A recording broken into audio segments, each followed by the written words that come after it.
Welcome, everybody. We're going to talk about Triple H and his comments about the internet not being real life. And then we're going to get into the very real booking of the Go Home show for WrestleMania.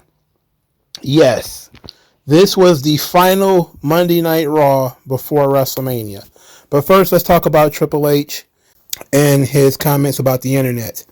Triple H says, quote, "The internet is not real life, and the bitching and the effing complaining that is on there is not real life. You could read the internet and it'll sound like this thing is dead. I'll use Cody as an example. Cody has already jumped the shark. He's dead as a babyface." He goes, "Really? I don't know. I'm in an arena with 10, 15,000 people every night going ape shit for me, selling the most merchandise. But sure, whatever you want to say on the internet, that's the golden rule. It's just opinion of a few people." Now, I am inclined to agree with this. Also, you saw, I think Nick Khan, was it, that talked about how the internet, they don't book for the internet. They're not interested in, playing directly to the internet. Here's my issue. Triple H plays to the internet all the time. See, you care when the internet thinks, when the internet gives you praise. When the internet was praising the John Cena heel turn, there was no, the internet's not real. You were playing into it. You even mentioned it in your little post pay-per-view speech. Are we in the WrestleMania field now? Yeah. So when it's criticism, it's not real. When it's celebrating you, it's good. It's fine. Make up your mind. Is it not real or is it? Look, I recognize that there's a small number of people on the internet that are very vocal and they're very negative. Maybe I'm in that camp. Maybe I'm not. I guess it depends on the issue. And when you look at the show has a very different feel than the internet. The crowd in the building has a very different feel than the internet. That being said, eventually, as it always happens, the feeling that's on the internet starts to seep into the audience as the people who are on the internet start going to the shows. Now, I know that WWE has jacked up the prices to the point where there's a lot of people who are on the internet that don't want to go to the shows, or they maybe can't because they can't afford it. They have other responsibilities. But ultimately, it's the same thing that happened to Vince. It was just a small number of people who wanted Daniel Bryan in the main event of WrestleMania. He thought he could ignore it.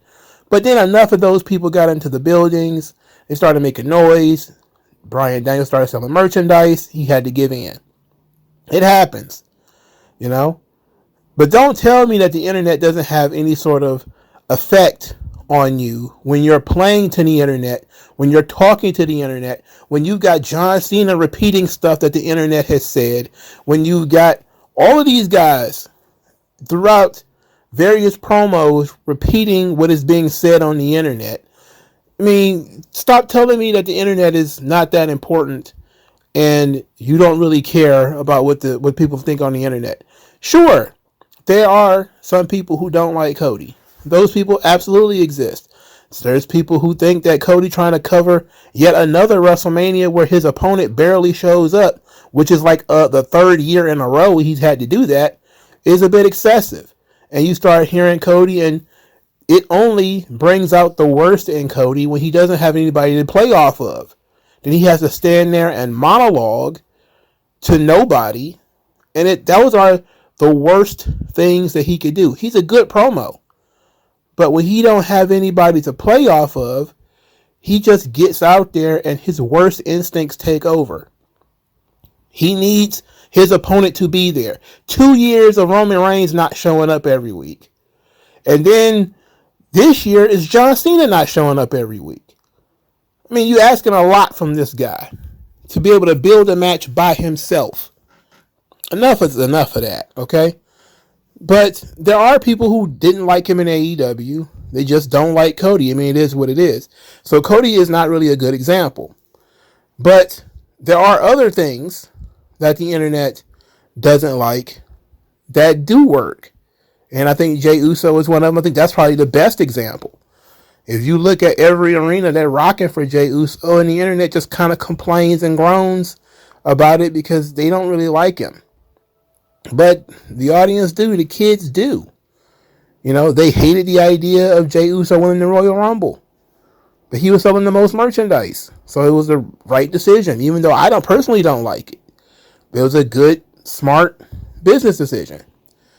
But the idea that Triple H and Nick Khan are like, oh, we don't listen to the internet. It's only a small number of people. We don't book for the internet. We don't play towards the internet. You're lying. You're lying. Stop lying to us.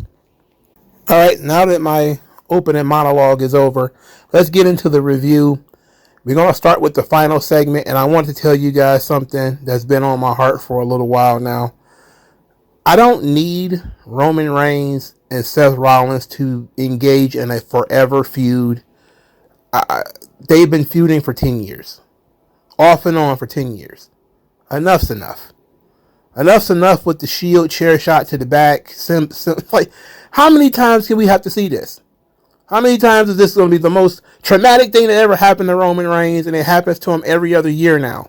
It's not like the first time. Didn't he get hit in the back with a chair last year? Or the year before last by, Sami Zayn or something?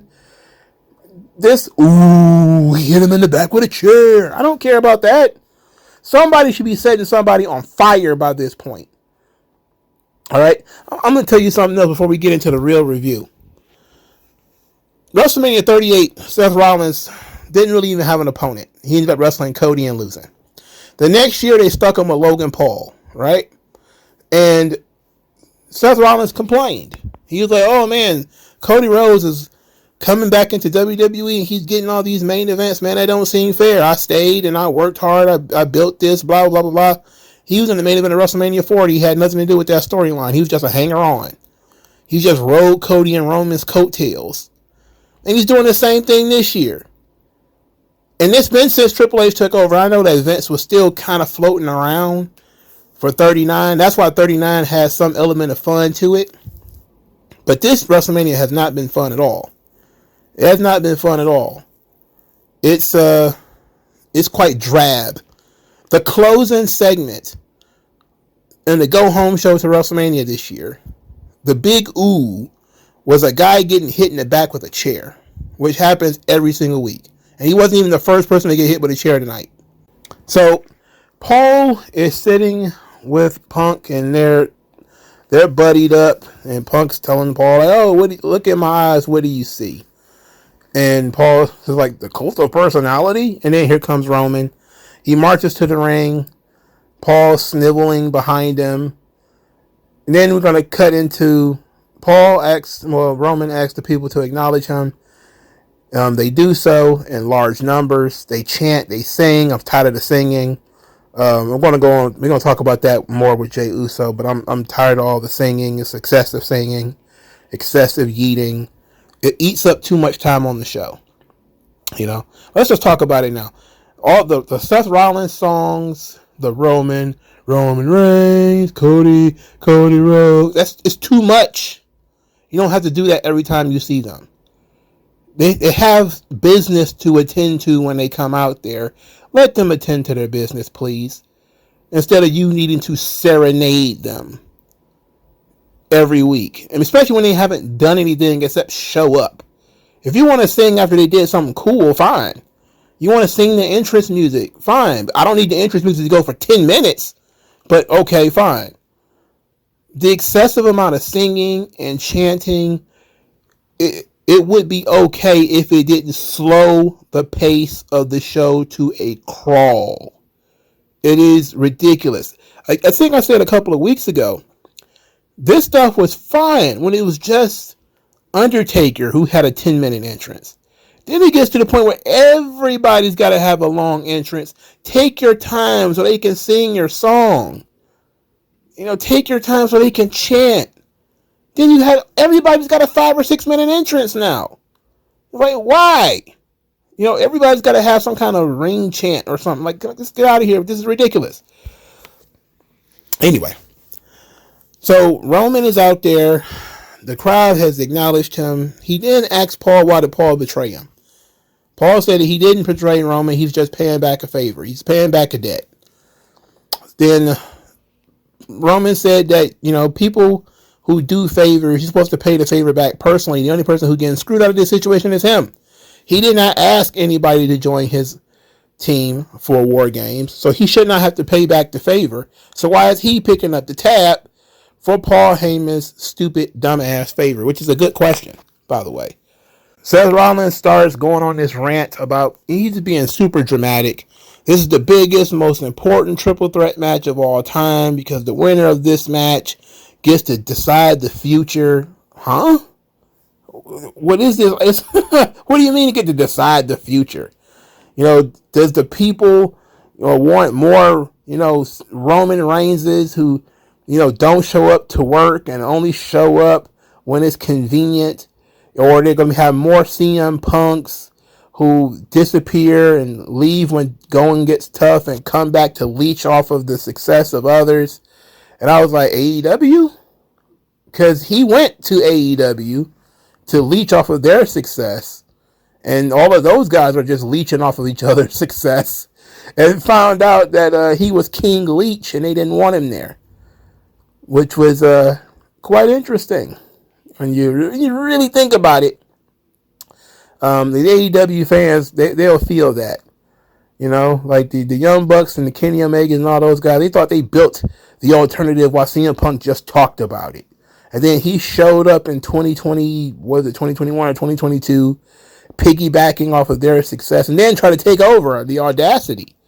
So it's like he's doing the same thing here, right? But they're not going to mention that, of course. So Rollins is being super dramatic about what this triple threat match means, even though it doesn't mean any of this stuff he's talking about. He's just trying to make this thing sound hype like it's really important. And he says that he wants the business full of people like himself who sacrifice for the business so the business can thrive. Then he says favors are a choice, and it's up to Paul Heyman to repay that favor that Paul owes to him, but he doesn't expect anything from him because he's a scumbag. Then he said that Paul Heyman betrayed Roman Reigns and he chose CM Punk over Roman Reigns. Roman Reigns actually agreed with this and then punched Seth Rollins, and then the fight ensues. Punk runs to the ring after Roman shoves down Paul Heyman. Paul Heyman was trying to glaze Roman. He didn't want that. No Dutch girl this time. He shoved Paul down, pie-faced him to the floor. And then Punk runs to the ring. Punk and Roman have a little bit of a scuffle before Rollins hits Roman in the back with the chair. Stomp on Roman, stomp on Punk. And that's how we go off the air. This was not good. Again, it still feels like this is a Roman Reigns versus CM Punk feud that they have injected Seth Rollins into. And it also feels like a forever extension of the never-ending Roman Reigns, Seth Rollins feud. That the Shield broke up 10 years ago. They have been broken up 2 or 3 times longer than they were together. Enough! Jesus Christ. Oh my God. This has gotten ridiculous. Another problem with this is that all these guys are just playing musical chairs with Paul Heyman. Look, if you're continuing, I know I shouldn't say this, but if you're going to continue with the whole Roman Reigns is going to lose everything, okay, he's lost the Usos, they've both gone their own way. And then you got Solo, he's gone his own way. It would have been natural for it to be Roman and Paul, and then Paul is swayed away by CM Punk. And that would be a singles feud, not something that involves Seth Rollins. Also, how is nobody mentioning that Paul Heyman simply betrays everybody? He betrayed Brock Lesnar. He betrayed CM Punk. I mean, Paul Heyman is a pernicious liar, a monkey brancher, who has betrayed every single business partner and person who believed in him. his entire career. He betrayed Todd Gordon, Eddie Gilbert, The Sandman, Raven, Taz, Tommy Dreamer. He betrayed Brock Lesnar. He betrayed Rob Van Dam. He betrayed The Big Show. Why is nobody talking about this?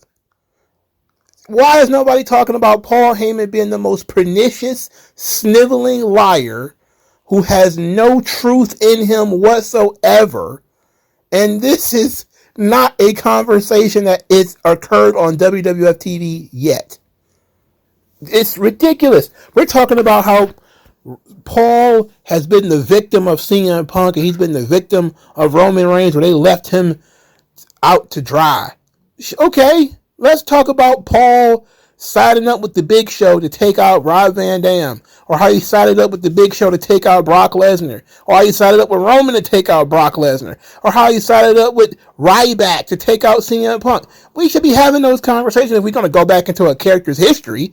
We don't have to mention all the stuff with ECW, even though all that stuff is true. We could just keep it straight on the character if that's what you want to do. And he has a lengthy history of stabbing people in the back. And I'm supposed to feel bad about Paul Heyman getting shoved down. No, I don't. Thank you. No, I don't. Paul Heyman is a sniveling, pernicious liar and a monkey brancher. As a character, he is fantastic.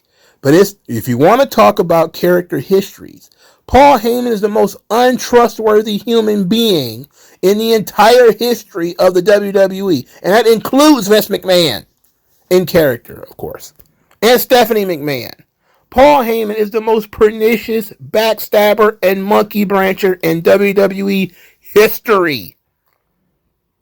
It is an essential part of his character that Paul Heyman chums up with people, uses them to get to the top, and then he switches to the next person shortly thereafter, leaving them high and dry. It's a Paul Heyman character trait that has occurred over and over and over again. If Paul Heyman is going to be a central part of this story, that should be a central part of this story. Somebody should have... Why Seth Rollins ain't talking about that? If he's going to be the guy that's going to talk about how Punk and Roman... And I understand he's trying to get Paul out of the conversation because he thinks that Paul can sway, one of these guys one way or the other. But if you really want to eliminate Paul, remind them Paul Heyman is the one person in this entire company, in the entire building that he steps in, that cannot be trusted and should not be trusted.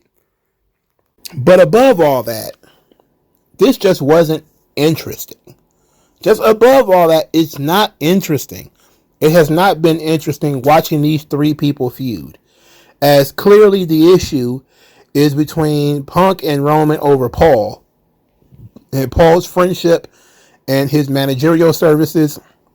And we're sliding Seth Rollins in there to talk about other things. Like, this is bigger than Paul Heyman. This is about the future of the business. I'm like, nobody thinking about that. Roman ain't thinking about the future of the business, and neither is CM Punk. They don't care about the future of the business. And where did you get the idea that these are the only two guys or the only three people that could dictate what the future of the business is going to be? Roman Reigns is already at the top of the mountain. Why should he care about whether anybody wants to be like him or not? He's following in the Brock Lesnar footsteps. It is what it is. There's nothing can be done. But this just wasn't exciting. It wasn't interesting. It was boring. It was boring. When you can look, as much as I went back and watched WrestleMania 38 and 39, I really did. You go back and you watch those things, you look at those angles, and you see that, Roman Reigns versus Brock Lesnar, number 9. I think that was like their 9th or maybe 12th match. Who knows? But they went overboard. There's Roman trying to murder Brock Lesnar. There's like tractors and shit involved and high-lows being tipped over, like cars being tipped over and everything. It was crazy. But that's, a main event of WrestleMania. They're trying to put some heat on that thing. Where's the heat in this? Who is the heat on? Is the heat on Rollins for telling the truth? And nobody wants to hear the truth? Is the heat on Roman for pushing Paul down? When... Again, Paul is a pernicious liar and monkey brancher. Is the heat on CM Punk, who decided to, manipulate his friend into this situation? Where's the heat? Who's the face in this situation? That's the problem with these three-way feuds. We don't know who the babyface is. We don't know who the heel is. And on top of all of that, there's no stakes. Who cares who wins or who loses? Because nothing changes. You just show up to work on Monday. Hey, I won the big triple threat match. So you didn't win anything. Let's switch, because I've talked about that long enough. Gunther called himself the greatest gift this company has ever received, and that he spent 80% of his time in this company as a champion. He's not going to let Jey ruin this World Heavyweight title run for him. Says that people have told him that he went too far, but he says in his 37 years of life, which made me pause. I'm like, he's 37? Yikes. He says that he's never gone too far. He's never lost control. And that he should have drowned both of them in Jimmy's blood. He's looking forward to calling his mom after WrestleMania, telling her that he is still the World Heavyweight Champion. Really good promo from Gunther. I like this. This was pretty good. But man, he's 37. Oh, wow. That's just crazy. Later in the show, Jey Uso paces around while everybody yeets. I mean, and the yeeting was constant. And, oh my God, it was just so much. He wasted everybody's time. He's just pacing and everybody's yeeting. And he's not yeeting, and he's not dressed like a cartoon character. He's actually dressed like a normal human being. Then he gets on the microphone and says that he's crashing out, but he also locked in. He's locked in for himself, for his family, and for his fans. And that Gunther is afraid of him, and that he's going to whoop his ass at WrestleMania. Now, here's the thing. On Instagram, Jey actually posted about the WrestleMania match, and he put Sunday. And everybody was like, "Oos, you don't know when your match is? You going to show up on Sunday like, we're Gunther, oos." He going to pull a R-Truth. He going to show up during Backlash looking for Gunther. Oh, my God. Good. I love Jey, but he's a drunk idiot, dog. He's hilarious. Look, Gunther was booked stronger as the Intercontinental Champion than he is as the World Heavyweight Champion. His obvious disappointment that he's got to drop the belt to Jey Uso is palpable. He doesn't really want to do this, but he's also like, Hunter saved the business. He's the best, and I love working for him. So he's going to do whatever he's told. And plus, he's probably promised either another run with the belts or the run with the bigger belt in order to make up for this. But it's something. But I did like Gunther's promo. Him saying that he was going to drown them in Jimmy's blood was crazy. It's just like, that's straight up psychosis. I like that. Also, him spending 80% of his time in WWE as a champion has been very interesting. And it's almost coming across like, what's his character? Like, people say, what's Charlotte Flair's character? Her character is, I'm the champion. I'm the queen. And it seems like that's going to be Gunther's character, too, is that he's just going to be, I'm the champion. And that's it.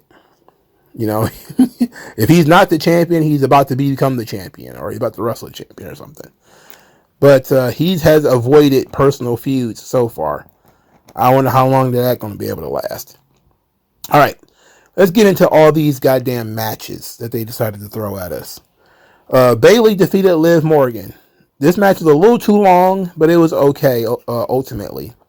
The finish was that Lyra Valkyria grabbed Bayley to prevent the Oblivion.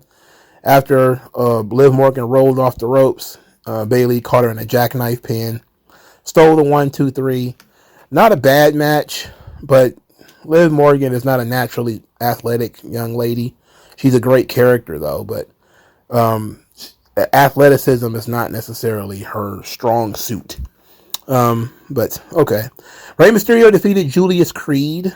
This is very interesting to see Julius Creed wrestle as a singles act. He's quite good.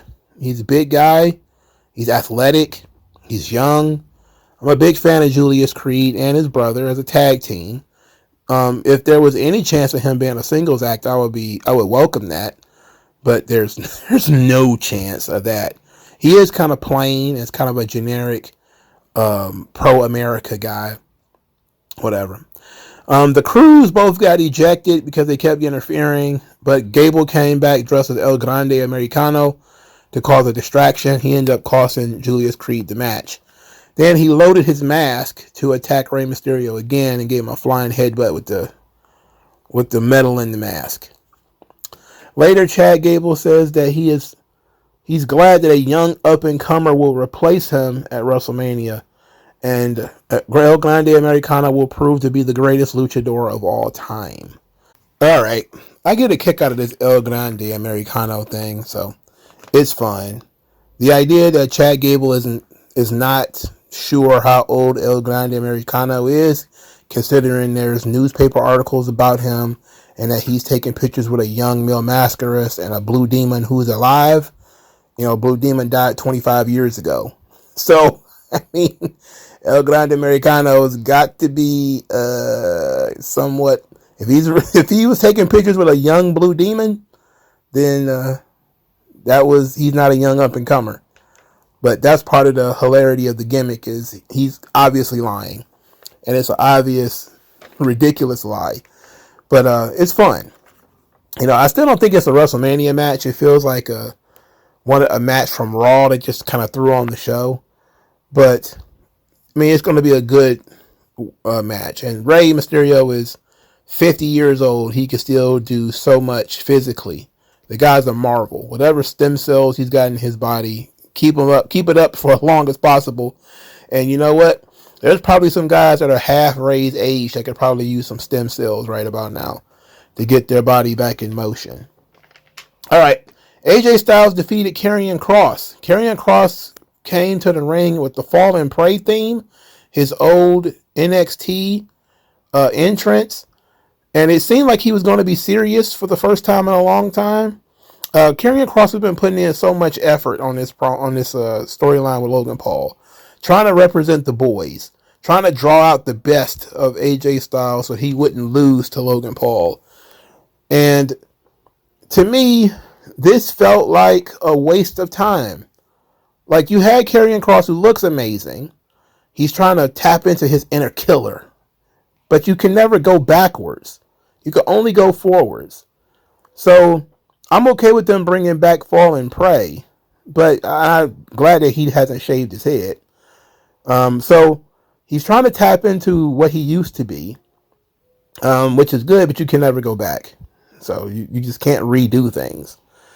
Anytime people try to go backwards, it almost invariably fails because you can't capture lightning in the bottle again.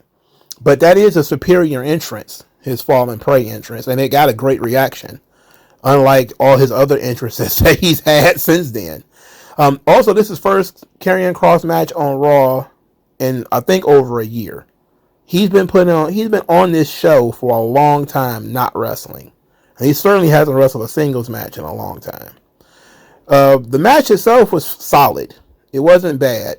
But Karrion Kross being used as fodder for a Logan Paul match does put me in a very bad place, considering I'm a fan of Karrion Kross. You know, look, I don't hate Logan Paul like everybody else does. It's just a matter of Karrion Kross has so much potential. And again, he was one of the guys that Triple H re-signed when he got control of the company. He was bringing all these people back. And Karrion Kross has had the least amount of success of all these people, including Braun Strowman, because he doesn't even wrestle and he never fucking wins. So, of course, he lost to AJ Styles to the phenomenal forearm. But at least the performance of Karrion Kross was quite good.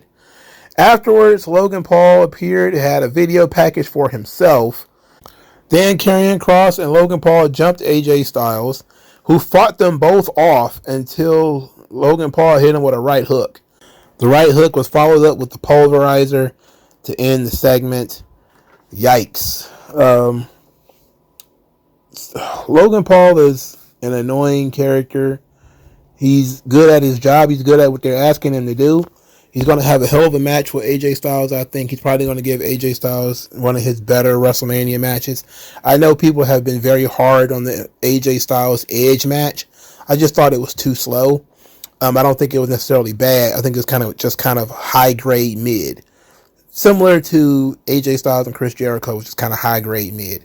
Unlike the Nakamura match, which was mid grade mid. I expect Logan Paul to be able to do quite a bit to make AJ look strong here.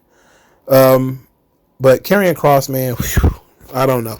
I guess they were teasing that Karrion Kross was going to leave because he changed his name to Killer Kross and then removed WWE from his bio. But it seems like that's actually going to be part of his character. As Michael Cole mentioned that he's been trying to return to being the killer on the commentary. So Judgment Day jumped Braun Breaker backstage, which led to Finn Balor versus Penta, which is the in-ring main event. It ends a disqualification when Carlito and Dominic Mysterio got into the ring. Braun Breaker shows up. He spears Dominic and Carlito at the same time. Got a massive reaction for this. And then turned around and tried to spear Penta and got beat up by Penta and dropped. So again, is he a babyface or is he a heel? Because he got huge pop for taking out Finn Balor and Carlito and then turned around and tried to attack somebody that the crowd actually likes. Why? Why would you? They don't want you to attack Penta. I mean, Jesus, but this is what they do. So there is that. Penta didn't lose. Balor didn't lose. We got out of this thing with nobody getting injured. There was, of course, a series of promos from Bianca and Rhea, the War Raiders, New Day, Io Sky, all just basically talking about how they're going to win WrestleMania. Nothing special occurred. Nothing that jumps off the page. Nothing that, really gathers your attention. No big video package to sell you on the show. There's no big hype package, no big hype footage. There's no big WrestleMania commercial. There's no celebrity announcements. There's no celebrity package. There's no celebrity wing to the Hall of Fame. There's just so much of what was clearly present in 38 and 39. I'm not so sure if it was there at 40, but 41 is so much more subdued. And that's why I said in my posts that 38 and 39 are quite possibly the last real WrestleManias, as they're the last ones to have any involvement from Vince McMahon. And since then, the hype for WrestleMania has been mostly from the big matches that they put on. And you put like your biggest match possible in the marquee and hope that that's going to sell it. But WrestleMania is a spectacle. It involves like tons of celebrities and all this media hype. And maybe they'll get into it they got these kickoff events coming up. And last year, the kickoff events did a really good job of selling WrestleMania because The Rock showed up. And that's when they formally made it a tag team match. And they got into a slapping contest. And the Magic Tree showed up for the Ana White Fatu family. And it was just a whole lot of chaos. There was a lot of excitement at the kickoff show last year, but it was at the kickoff show where things started to pick up. When they added extra time to WrestleMania this year, it was supposed to build more anticipation. Instead, it just made the road to WrestleMania feel like an empty lot. I'm ready for this show to end now, not just ready for the show to happen. I just can't wait for WrestleMania. Oh my God. It is kind of like, damn, it's still 2 weeks away. It's still 8 days away. It's like, God damn it. These shows have been dreadful. They've been boring. They've been boring shows. Boring. Which is the worst thing that they can be. You can be bad. You can suck. But you can never, ever be boring. And these shows are boring. These people have been generically brawling with each other for 6 weeks. How many times are we going to see Carlito get speared? How many times is Roman Reigns going to get attacked or hit with a chair? Or are we going to mention the Shield? How long is we going to go through this yeet shit? Like, this stuff has been going on forever. Some of this stuff has been going on since January. It's been months of this. WrestleMania should have happened already. It should have been the first week of April or the last week of March, and we should be past WrestleMania looking towards Backlash by this point. But Triple H and Nick Khan think they know everything. They pushed the Royal Rumble back too far, and now they didn't push WrestleMania back too far. They need to fix this. People have been very hyperbolic by saying this is the worst WrestleMania build of all time. This is the worst card of all time. I wouldn't go that far, man. Look, I lived through every WrestleMania. You know, of course, I wasn't really conscious of the event until probably WrestleMania 9. Even though I was watching wrestling as a youngster in 1990, you know, WrestleMania, you know, 6 and 7 and 8 just kind of flew by. I wasn't really paying that close attention to it. But WrestleMania 9 was like the first WrestleMania that felt like WrestleMania to me. And each one has had its own unique mark. And each one has had its own unique stage. But there has been some things that have been constants. You know, the celebrity involvement has been a constant. You know, but there's not any real mainstream celebrities that you see anymore. Like, who the fuck is Tony Hinchcliffe? I don't know who that guy is. You know, there's no live performance. Like, I don't need a live performance. I don't really need that. So I don't really need you know, Diddy or anybody like that to show up. Praise God we don't have anything like that. But usually, like, somebody is going to get a live entrance, because it's WrestleMania. Somebody's going to get a live entrance or something like that. And usually that's sort of teased ahead of time. It hasn't been teased ahead of time. So we don't know what the hell this event's going to be, except maybe a supersized B pay-per-view. A 2-day B pay-per-view is what it feels like. Because it doesn't feel like the energy of WrestleMania is there. It feels lacking in a lot of the magic. And that's why I said that's one thing that Vince McMahon had over Triple H. He is a more logical booker. He does play the long-term stories pretty well.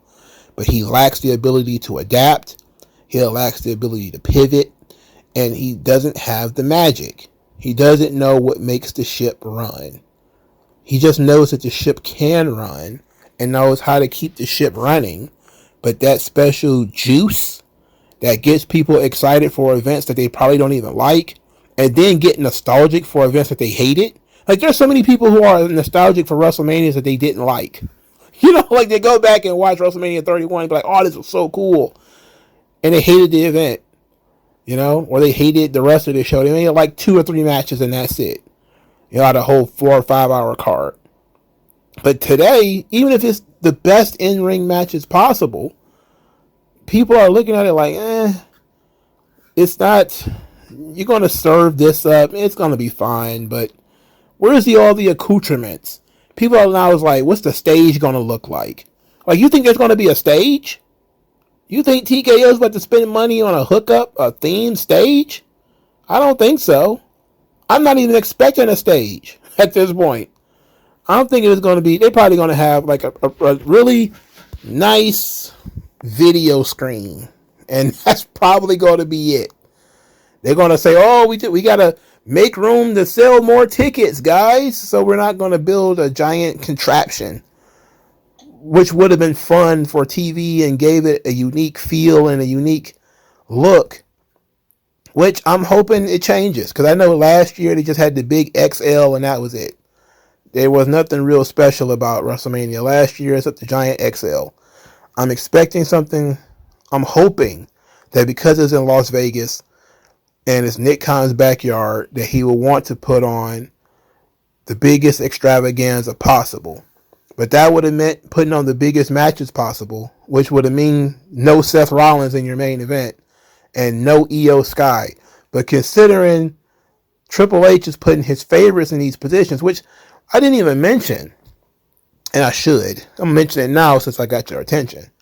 Bret Hart, you know, he does this interview saying that the people who are being pushed now are being pushed because they're talented, not because they're Vince's favorites. And I'm thinking, like, you don't watch the product. Triple H is putting Triple H favorites in here.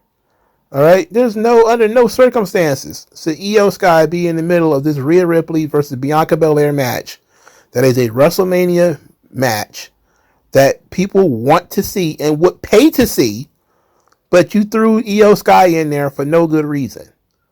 Just no good reason. There's no good reason for Seth Rollins to be in the middle of I said it like 8 times already, right? I'm repeating myself. But that's how much conviction I have that he should not fucking exist in this match. I don't care about how good he's been such a good performer. He's cutting such great promos. It's the same Shield shit from last year and 2 years ago and 10 years ago. I'm tired of hearing about the Shield. Enough. Get over it. Everybody needs to get over it. We deserve better. That's all I'm saying. I'm not even saying like it's the worst of all time. It's trash and all that. It's been very bad. But we all deserve better. You know, WrestleMania could be bigger than this. It could be better than this. We could have a bigger main event than that triple threat match. We could have a better booked main event than John Cena versus Cody Rhodes. That match on paper is perfectly fine as a WrestleMania main event. But when you take into account that, for starters, John Cena won the Elimination Chamber, which was a month into his retirement thing, when he could have won the Royal Rumble. It was almost 2 months into his retirement thing, and then he turned heel, jazzed up the internet for about a week or so. Then he disappeared for 3 weeks, showed up, cut a promo that was very confusing. The next week he confused everybody by cutting the same promo again, and then he really cooked Cody a couple of times on the mic, and then Cody knocked him out, and we ain't seen him since. It's like, what is that? Why is this the main event of WrestleMania? And it doesn't feel like there's enough heat there. They're not even feuding about anything personal between the two of them. John Cena hates the fans and wants to be the champion. And Cody Rhodes loves the fans and wants to stay the champion. None of that got anything to do with The Rock. Okay, like none of this. Now, clearly, they're teasing probably a Rock run-in or The Rock showing up for a kickoff or, for the kickoff and all that or whatever, trying to put a patchwork on this thing, a Band-Aid on it. But ultimately, bro, it's too late. It's too late. Unless they got a real Heat Rock that's about to pop up at one of these kickoff shows, it's too late. They had so much time to build up anticipation, and they have done nothing. What are you really anticipating on this show? Like, what are you really looking forward to? Because if you asking me honestly, there's nothing I'm looking forward to on this show. Nothing. And it's unfortunate. There's no big returns going to happen. There's no debuts going to happen. There's no huge surprises that are going to occur. I don't think there's going to be any big swerves. No big storylines are going to be resolved. Because for starters, most of the storylines that have been booked, most of the storylines are ending up in triple threat matches or whatever. So, like, what are you really going to achieve? It's the beginning of the John Cena heel turn, so nothing's going to be resolved there. The women's championship thing is a triple threat match. The main event is a triple threat match. Charlotte and Tiffany, this is not going to be the only match they have, I'm sure. Like, what's the big blow off here? Like, when you look at WrestleMania 40, it was the blow off of the Judgment Day storyline. You had Edge and Finn Balor, right? And then you also at 40, you had the blow off for Cody Rhodes and Roman Reigns. They have been building that up for a year. What's that? What you got here in terms of a big blow off storyline? You don't have anything. I guess Gunther and Jey Uso, maybe that's it. I mean, are we counting that? I guess we have to, right? But do we really give a shit? I don't really give a shit. But that's it, y'all. I appreciate everybody stopping by. I'm probably going to do predictions. It'll probably be up on Friday. But we'll see. I'll talk to you guys later. Peace out.